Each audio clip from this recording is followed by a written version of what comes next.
কি রে মেরাজ, ছাদের উপরে একা একা বয়ে লেছিস? কিছু না ভাই, এমনি বসে বসে ভাবতাছি। কি বাবস্তে বয়ে বইয়া?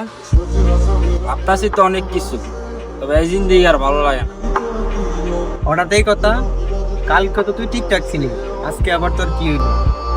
ভাই রেজা দেখতে তো সবাই জানে ভালোই আছি, ভিতরের খবর তো শুধু আমিই জানি। এইটা অবশ্য তুই ঠিক কইছস, তবে তুই একাই না, প্রতিটা প্রবাসীরই একই অবস্থা। ভিতরের খবরটা কেউ রাখে না, ভিতরের খবরটা শুধু প্রবাসীরাই জানে। ভাই 12 ঘন্টা কাজ, 6 ঘন্টা ঘুম, কাজ আর ঘুম, কাজ আর ঘুম, এই জিন্দিগি আর ভালো লাগে না। কিছু করার নাই রে ভাই, মধ্যবিত্ত ফ্যামিলির লোক, এগুলো সহ্য করে নিতে হবে, এটাই বাস্তবতা। মাঝে মাঝে মনটা চায় সবকিছু বাদ দিয়ে দেশে চলে যাইতে, কিন্তু পরিস্থিতির কারণে পারি না।